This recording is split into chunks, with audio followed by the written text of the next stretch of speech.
Let's get ready to mortgage. He is the prince of programs, guru of guidelines, master of matrices. He puts the fun in funding. Please welcome Mark, Mr. Mortgage, I Tell. All right. Hey, guys, it's Mark Eitel, and you are listening to the Mr. Mortgage Show. And, guys, you are in the right place if you are frustrated, angry, confused, curious, if you've got questions about real estate mortgages, what's going on with this crazy housing market, where are interest rates going? There's just this train keeps rolling. Interest rates are holding their ground. Housing prices are holding their ground.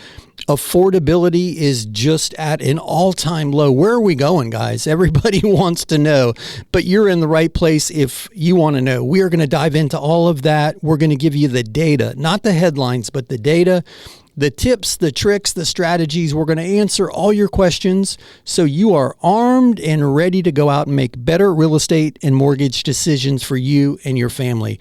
Guys, if you have questions or comments and you want them on the air, just call or text 855-462-7292. That's 855-462-7292. That is the Anytime Hotline. And Jen is womanning the hotline. She'll get your questions on the air. That's 855-462-7292. Again, you can text that number as well. Or head over to MrMortgageRadio.com. That's MrMortgageRadio.com. Scroll to the bottom of the page, click that email icon, and you can shoot her your questions over email. She will read them on the air for you. She is ready to go back there. She's got her track shoes on and her Richard Simmons headband. Actually, do you know Richard Simmons never wore a headband? I saw that. I don't remember what they call it, but there was something bouncing around on social media, and I always thought he did, and I guess he never wore a headband. So anyway, she's already given me the stink eye, guys, but she's back there ready to go. Just call or text or email her your question. She'll get you on the air. But hey, guys, the CPI numbers came out this week, and drum roll, please. Inflation is here to stay. Well, not here to stay, but it's just not ready to leave yet, right? It's like that uninvited house guest that just is not going anywhere. Guys, it's sticky, but if you're a listener of the show, you know that. We've been talking about it for well over a year now. And it's not a surprise if you're part of the Mr. Mortgage family. I'm not going to delve too deep into why. We've talked in length about it on prior episodes. I'll answer any questions you have about it. Of course, it's the response to inflation and the continued increasing of the overnight interest rate. And with this most recent data released with the CPI numbers, it's likely that we've got another rate hike this year. And again, if you're a listener of the show, that's not a surprise. I don't want to beat that point to death because we talk about it so often. If you have questions, just call or text them in. I'll be happy to address it. The greater impact on mortgage rates, as far as what the Federal Reserve is doing, stems from the balance sheet runoffs, and that's not changing anytime soon. So I think we're in this interest rate environment for a while. But I want to share some wins that we're seeing even in this interest rate environment. And there are a couple key factors that are setting up opportunities if you're a buyer to use a rate buy down strategy. Now, none of this changes the fact that real estate compared to a year or two ago is ridiculously expensive, right? We've seen an unprecedented appreciation cycle. Now, we've also seen those prices continue to rise in most markets, even with these higher interest rates. So it's not likely that the crash that some of the TikTokers and Instagrammers are calling for is on the doorstep by any means. It's just not setting up for that. But anyway, housing values are holding. Sellers are starting in some markets to be willing to negotiate. And the reason I'm setting this backstory up is that gives you as a buyer an opportunity to use a seller contribution for an interest rate buy down. Because as buyers, we have a tendency to go in there and think the lowest sales price makes the most sense. And in a lot of instances, it does. I totally get that. But if you're budget conscious and you're trying to have the lowest monthly payment, which is the way most of us buy things, whether right, wrong, or indifferent, I can ask 10 people just walking up and down the grocery store aisles what their car payment is, and they can all tell me what their car payment is, but none of them can tell me what their interest rate on their car is. And I've used that example before where people can tell me to the penny what they pay each month, but they have no idea what the interest rate is. So that right there dictates that interest rate is not as important in most people's mind as they think it is. It's the budget number. So I did some math before we jumped on the air, and this was based on a conversation that I had this week. This individual was borrowing $300,000, and let's use, worst case of the week, 7.5%. So a $300,000 loan, 30-year fixed rate at 7.5% is $2,097 a month, principal and interest. Now, they were considering offering $10,000 less on the property, which would have reduced their loan amount to $290,000. Now, $290,000 loan at 7.5% is a $2,027 monthly payment. So they save $70 a month, but they're paying $10,000 less for the property. Now, here's what we talked about, and this is what they went back to the seller with and proposed, and everybody agreed, and they're moving forward under this strategy. A $300,000 loan amount with a $10,000 seller contribution, right? Because they were going to discount the price by $10,000. So instead of discounting it, they're going to hold the price and then give the buyer a $10,000 contribution. Net is the same to the seller. They're happy. But the buyer uses that $10,000 and buys the rate down from 7.5% to 6.5%. So not an obscene buy down. That's very realistic. But here's the thing, guys. A $300,000 loan at 6.5% has a principal and interest payment of just $1,896 by comparison, a full $200 less per month. So my point in that example is you can see how much more the needle is moved by the reduction in interest rate versus the reduction in price. And prices are holding. In most markets, we're still seeing appreciation, albeit single digit, but nobody anticipated that. Everybody anticipated the market to ease, and it's not happening. Prices are going up because just not enough people want to sell. I read a statistic this week that said 90% of all outstanding mortgages are under 5%. That's mind-blowing to me. So where are interest rates going to have to come back down to?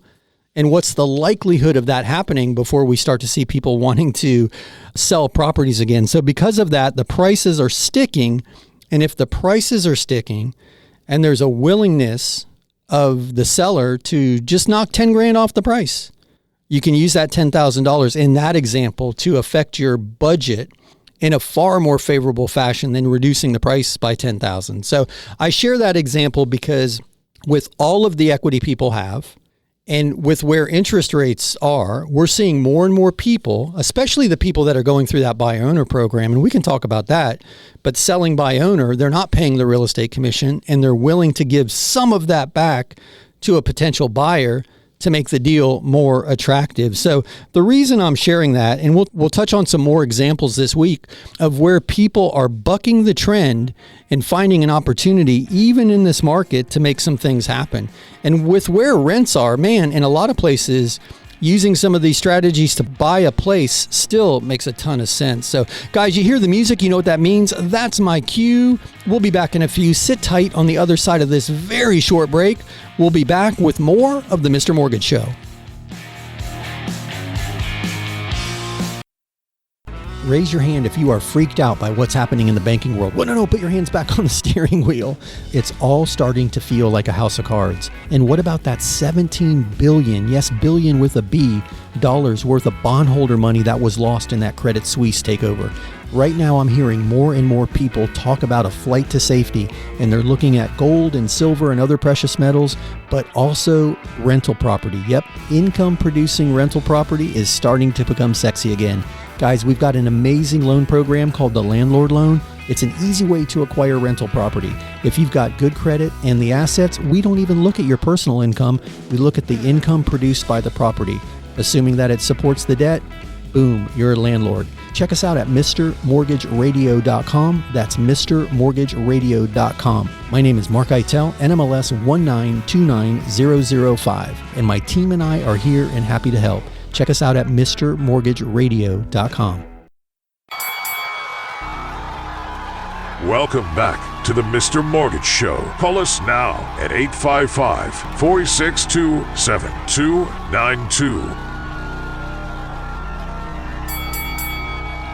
All right, we are back. My name is Mark Eitel, and you are listening to the Mr. Mortgage Show. And guys, if you have questions or comments, just call or text 855-462-7292. That's 855-462-7292. That is the Anytime Hotline, and Jen is womaning the hotline. She's already taken some questions back there, and she will get your questions on the air.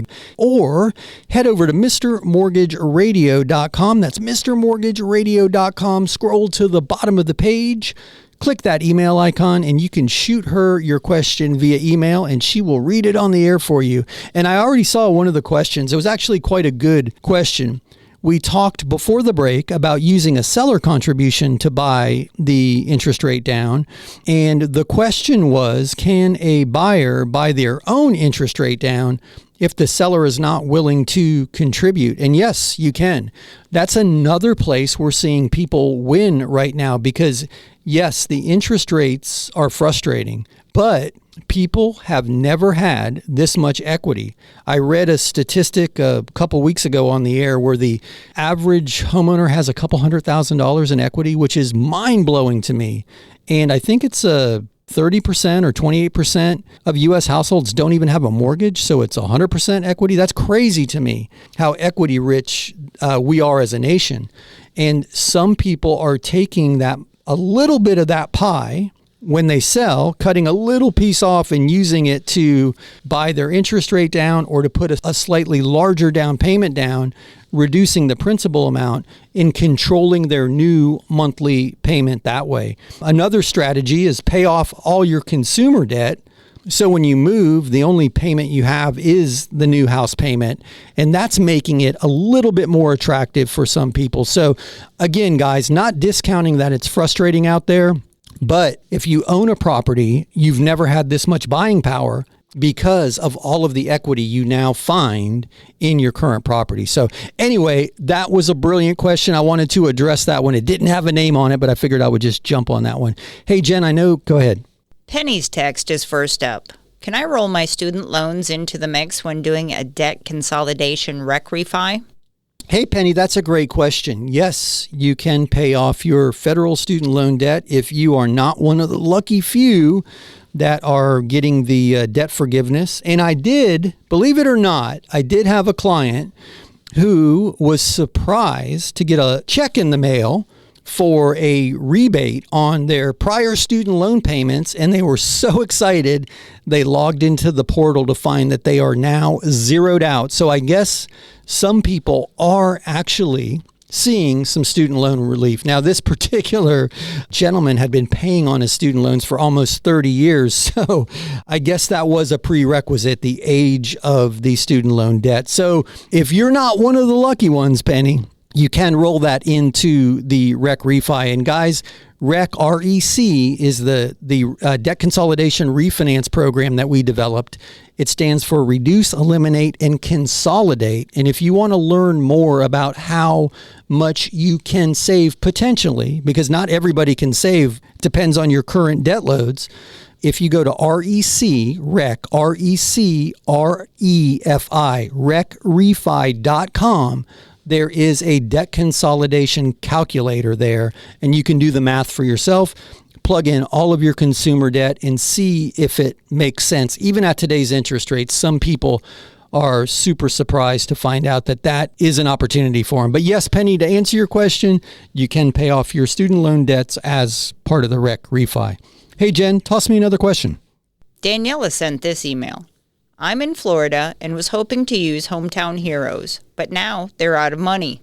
When will there be more funds available? I really don't want to wait, but I need the grant money. Hey, Daniela, that was fast, right? Where did the money go? There was an overwhelming response to the expansion of the Hometown Heroes grant program. The good news is there are several grant programs in Florida as well as nationwide. One is Chenoa, There are some lender-specific programs, but you would be surprised that there are a handful of grant programs that are available that will assist you with your down payment and a portion of your closing costs. And don't be discouraged if the grant you had your eye on is temporarily out of funds. Most of those replenish annually. But if you don't want to wait, you may be pleasantly surprised to learn that there are some other options out there. I'd be happy to help you. We can walk you through it. Just give us a call or shoot us an email when we're not on the air.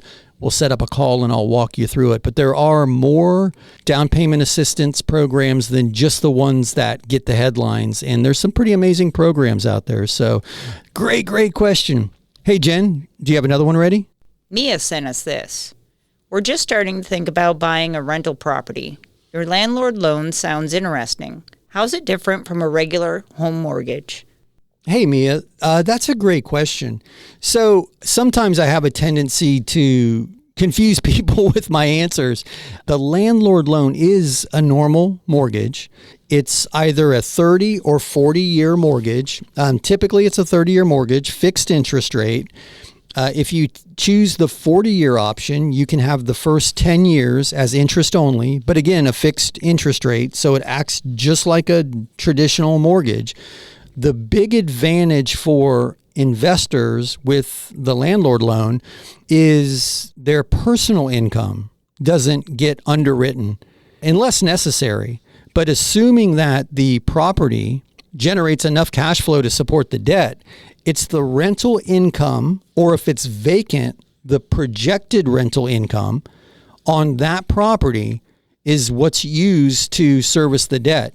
Assuming that the property throws off enough cash each month in rental income to cover the principal, the interest, the taxes, the insurance, and if there's an HOA, the homeowners association as well. If it covers that expense and it's a 1-to-1 ratio, then you don't have to disclose your personal income as part of the underwriting. That's the major difference with the landlord loan and why so many people gravitate to it when buying investment property. So as far as the structure of it, it's just like any other mortgage. It's just that income component is what's significantly different with that loan program. I know it can get confusing when we have all these catch names and catchphrases, but that's it. Again, great question. Thank you for that. Hey guys, you hear the music? You know what that means? That's my cue. We'll be back in a few. Sit tight. This is going to be a short break. On the other side, we'll be back with more of the Mr. Mortgage Show. So you think interest rates have gotten too high to refi? Well, not so fast. There are several reasons people refinance. Sure, lowering your interest rate is one, but there's debt consolidation, home improvement, unexpected medical expenses, pulling out some equity to go buy an investment property. Heck, I even know of one guy who refinanced his house so he could buy his mistress a condo. But let's jump back to debt consolidation for a minute. I'm working with a client right now. His name is Ben. He's going to refinance his house, pay off a host of credit cards and 2 truck payments. And yes, his mortgage interest rate is going to go up, but his monthly expenses are going to go down significantly. And that monthly savings is going to get he and his family back on track. Guys, if you've got questions, check us out at MrMortgageRadio.com. That's MrMortgageRadio.com. My name is Mark Eitel, NMLS 1929005. I host the Mr. Mortgage Show, and we are always here and happy to help. Check us out at MrMortgageRadio.com. Welcome back to the Mr. Mortgage Show. Call us now at 855-462-7292. All right, we are back. My name is Mark Eitel, and you are tuned into the Mr. Mortgage Show, and we are so glad you're with us. Friends, if you have questions or comments along the way, just call or text 855-462-7292. That's the Anytime Hotline, 855-462-7292. Jen is womanning the hotline, and she'll get your questions on the air. Or you can head over to MrMortgageRadio.com. That's MrMortgageRadio.com. Scroll to the bottom of the page, click the email icon, and Jen will read your questions on the air if you send her an email. But speaking of Jen and your questions, let's get to more of them. Go ahead, Jen. Letty emailed a question. We've got the FSBOzilla book and are going the buy owner route, mainly because saving the commission will give us the extra money for buying our next house. Is the timeline the same for a buy owner contract? Thanks for everything. Hey, Letty, thank you first and foremost for the question, of course, but for getting your copy of the book. I am so excited. To answer your question, the timeline is the same. You can write the contract with a 30-day close. Let's talk specifics if you've got an offer, and we can help you establish that timeline so you can comfortably make that move. And I don't know if you are utilizing the transaction coordinator, but if you're not, you'll definitely want to manage the timeline conscientiously. But if you are, they'll jump in and make sure that the inspections are done on time, the appraisal's done on time, keep everybody in the loop so that you know that you're closing on time. And kudos to you, because that's what I was talking about in the opening segment, that people are finding opportunities. And again, guys, going the for sale by owner route is not for everybody. It's simple, but it's not easy. We talk a lot about that. Losing weight and getting healthy and getting in the gym, that's simple, but it's not easy. There's so many things in life that if you just follow the plan, you can do it. That being said, if you are a do-it-yourselfer and you jump in, this is the perfect example. Now, Letty has that additional money to use for a rate buy down, to pay her closing costs, to put a bigger down payment down on the purchase, and it makes the move more palatable in this environment. With the higher prices and higher interest rates, every penny counts. So thank you for checking out the book. Guys, if you don't know what we're talking about, FSBOZILLA is how you get your copy of the book. FSBOZILLA, FSBOzilla.com. And check it out for yourself. If you are one of the brave, one of the few, and you want to jump in and do a buy owner, the book will help you every step of the way. But thanks for that question, Letty. You should be fine with 30 days. I'm happy to jump on the phone with you and discuss details just to make sure that everybody is ready and able to move quickly. So great question. Thanks for that. Go ahead, Jen. Margot is asking, if I go for debt consolidation refinance, does it mean I'm starting my mortgage all over again? Hey, Margot, that is a great question. And when you say start your mortgage all over again, I'm assuming that you mean for another 30 years, right? So if you're 4 years into your mortgage, you've only got 26 years left if it's a 30-year mortgage, and you're asking, is it going to be a new 30-year window? But here's another super cool thing about the rec refi. If mathematically it makes sense and you want to do it, you can structure it for 26 years. So the term of your original debt stays the same with the rec refi. Now, again, for a lot of people, going the 30 years and starting over, as frustrating as it is, mathematically they prefer that payment. But if it makes sense, we can write the loan for 25 years and 3 months, 26 years, whatever it is. We can do a specific term so that you're not extending the life cycle of your original debt. I hope that makes sense, but that's a great question. And that's something that a lot of people are apprehensive about. Like, I don't want to go another 30 years. I'm 4, I'm 5, I'm 6 years into this. And guys, that's where that calculator at refi, RECREFI,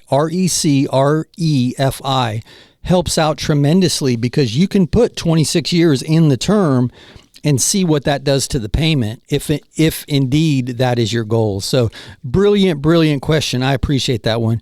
Hey, Jen, do we have time for another question? Eddie sent us a question. My ex got the house in the divorce, but we're still both on the mortgage. It's paid on time, thanks to my alimony. Will this be a problem when I buy a new place for myself? Technically, she's responsible for it. Thanks. Eddie, you sound a little jaded, brother. Here's something that's super interesting. So this is a great question. And this applies to anybody who's ending a relationship, who owns real estate together. Whether married or unmarried, you're faced with this dilemma. We both are on the mortgage, we're both on the deed. Now we're no longer together.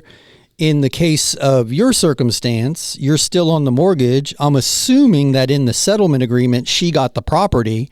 So you might not even be on the deed anymore. As part of the settlement, you might have executed a quitclaim deed and removed yourself from ownership of the asset, but you're still on the hook for the debt, right?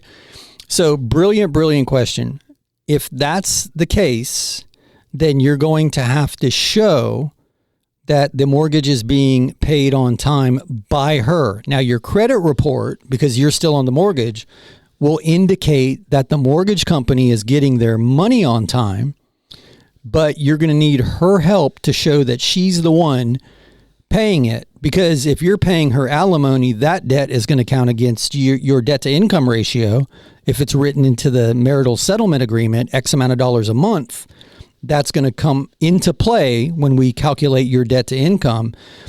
If you can't document that she's paying the mortgage, that mortgage payment's going to be added to your debt to income also. So you're going to need her assistance to show, and sometimes the marital settlement agreement's not enough. You'll need her bank statements to show that she's making that payment. So brilliant question. And guys, this is one thing we talk a lot about to primarily boyfriend, girlfriend, unmarried couple, friends, sisters, brothers that are buying a house together, that if you choose one to move on and the other to keep the place, the cleanest way to do it is to refinance one off the property. Now, in this interest rate environment, a lot of people are resisting that because they don't want to give up that 4% or 5% or 3% interest rate. I get that. But if you don't refinance yourself off the mortgage and take yourself off the deed, then you're faced with this circumstance. So a quitclaim deed is the easy way, but rarely, guys, is it the best way to facilitate an ownership change if you're both on the debt as well. So, man, I'm losing my voice again. I don't know how many of you noticed last week. No more karaoke for me. I cannot karaoke all night and talk all day. Remember that Kiss song, Jen? I want to karaoke all night and then talk on the radio all day. I can't sing the song. That's why I shouldn't be karaoke. And hey, guys, you hear the music? You know what that means? That's my cue. We'll be back in a few. Sit tight on the other side of this short break. We'll be back with no more karaoke, but more of the Mr. Mortgage Show.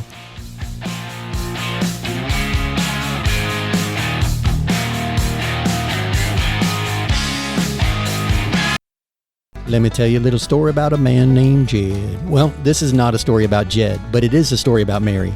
Mary is an awesome single mom who's been raising her daughter in a 1-bedroom, 1-bath apartment for the last 11 years. That's right, 1 bedroom and 1 bath. Hey, they've made the best of it. They've got bunk beds in there and it's worked. But her daughter's now a teenager and it's becoming a challenge, especially sharing that bathroom. She decided to jump in and become a homeowner. We got her approved with an FHA loan. That's right, I said it, FHA. Hey, if your agent's telling you FHA and VA loans are not getting accepted, you are working with the wrong agent. Contact me and I'll get you in touch with a really great agent. Hey, but back to Mary. She jumped in and she is now a proud homeowner. They have their own bedrooms, but more importantly, their own baths. They couldn't be happier. Guys, if you'd like to learn more, check out MrMortgageRadio.com. That's MrMortgageRadio.com. My name is Mark Eitel, NMLS 1929005. Check us out at MrMortgageRadio.com. Welcome back to the Mr. Mortgage Show. Call us now at 855-462-7292. All right, we are back. My name is Mark Eitel, and you are listening to the Mr. Mortgage Show. Guys, great questions so far this week. If you have questions or comments and you want to get them in, just call or text 855-462-7292. That's 855-462-7292. That is the Anytime Hotline, and Jen is womanning the hotline. She'll get your questions on the air. If you prefer to shoot us an email, you can do that by visiting MrMortgageRadio.com. That's MrMortgageRadio.com. At the bottom of the page, you'll see an email icon. If you click on that, you can shoot her your questions via email. But hey, I am eager to see what we have next. Hey, Jen, do you have more questions ready? Marina wants to know, is it hard to sell a house if we have a reverse mortgage? We don't have a mortgage now. We're just figuring this all out. Hey, Marina, that's a great question. The reverse mortgage is so very misunderstood, but if you've got a reverse mortgage and you're selling your property, assuming that you have equity in the property when you sell, it's a simple transaction like any other mortgaged property sale. The title company or the title attorney will order the payoff. Whatever the mortgage balance is satisfied at closing.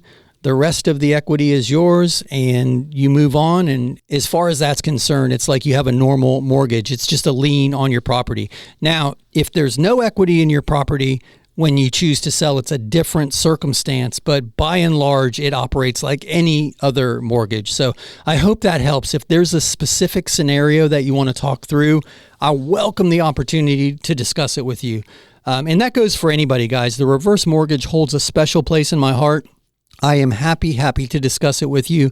It's not right for everybody, but it makes a huge impact for the right person, the right scenario. So we're seeing some life-changing impacts with it. As crazy as that sounds, it does make a big difference. Hey, and that brings something to mind. We opened the show with a win on using a contribution to buy the rate down, and I promised you another win. It just popped into my head. I'm in the middle of a circumstance now with a client, and this is really interesting. So we talk all the time about the first home layaway plan that we came up with, where if you've got younger kids or grandkids, take some of the equity out of your property, buy a rental property, put a tenant in there, and then later when your child or grandchild is ready to strike out on their own, you can sell them the property and use the gift of equity strategy. So you're basically securing their first home opportunity now, and you're allowing someone else to rent the property until the child or grandchild's ready, paying down the principal, building up an equity nest egg that you can gift the child. So it makes it easier for them to buy the property. They don't have to come up with a down payment or closing costs. And if there's enough equity, you can even pull your original investment out. So because we talk a lot about that, people are often bouncing scenarios my way. And an interesting situation came up this week where a gentleman and his wife want to help their grandchildren, both grandchildren, buy their first home. Well, the kids are in their 30s, the grandkids, so they don't have time to use the first home layaway plan. They've got a ton of equity in their home. They've got a very little mortgage. I want to say it's around $40,000, but they don't want to take an equity line because they're on a fixed income. They don't want to make those payments. This is where the reverse mortgage is coming in. They're doing a reverse mortgage. They're going to take a portion of the equity to gift the grandchildren so the grandchildren can each go buy their first home. And their grandparents, this husband and wife, don't have to sell their property to make it happen, and they don't have a monthly mortgage payment. So it's an interesting use of the reverse mortgage program. So I wanted to share that, and that would not be available to this couple if it wasn't for this crazy run up in home values over the last couple years. And now they've got all of this equity that they never anticipated having. So they feel a little more comfortable using it in this way. And again, that scenario is not right for everybody, but it's a scenario a lot of people don't consider. And it's giving them the opportunity to help their grandkids get started on their own equity journey. So I wanted to share that. But anyway, I know we've got some more questions. So Jen, throw another one my way. This one doesn't have a name. If I'm going the for sale by owner route, do I have to tell potential buyers about any problems with the house? Ooh, yeah. I'm of the mind that it's always better to disclose because you don't want to be accused of hiding anything. And I know we hear that caveat emptor, what is that? Buyer beware. My advice is always to disclose what you know so somebody can't come back to potentially sue you. But why don't you bounce that question off a real estate attorney? And I'm happy to get you in touch with one who can help. So I am of the mind that it's never a good idea to hide any known defects in a property just because I don't want the bad mojo, not to mention any legal ramifications that may or may not come from that. So great question. Just not super comfortable answering that one. I might direct you to an attorney. Hey, Jen, throw me another question. Here's one from Elena. What is the best way to utilize my down payment money to maximize my buying power? So great question. And there's a couple ways to look at that. We talked about it in the opening segment, how buying the rate down reduces your monthly payment. You can go that route. You can put as much money down as possible to reduce your principal amount, which will lower your payment, not as much as lowering the interest rate. There's a lot of strategies. The big things I would need to know is how much of a down payment are we talking about and the purchase price of the property. And I would be happy to lay out a few different scenarios showing you how, with maybe a slightly lower down payment and a rate buy down, or a larger down payment with a smaller principal amount, or maybe waiving escrows so you're putting even more money down. I think there's a few strategies that you would want to look at. I'm happy to run those scenarios for you, but brilliant question. And I would point you back to the first segment of the show when we opened talking about rate buy downs. So great question. Hey, Jen, can we get one more in? Chelsea sent us an email. When I tuned in, you were talking about a free book for selling by owner. It sounded like you called it Godzilla. What is the name and how do we get a copy? Hey, Chelsea, that's FSBOZilla, FSBOZILLA.com is how you get a copy of the book. And that's the how-to guide, if you will, that we wrote in helping people go the buy owner route. All of the pitfalls and some workarounds for the potential pitfalls, as well as some ways that we can jump in and help with the approval process of the potential buyers. But not Godzilla, but close. FSBOZilla, FSBOZILLA.com. Hey, Jen, throw me another question. Oliver sent us this. It's a long story, but there is a judgment against me for a car accident I was in. I'd like to take out a reverse mortgage to pay off the judgment and give myself a little cushion each month. Will the judgment cause a problem? Hey, Oliver, great question.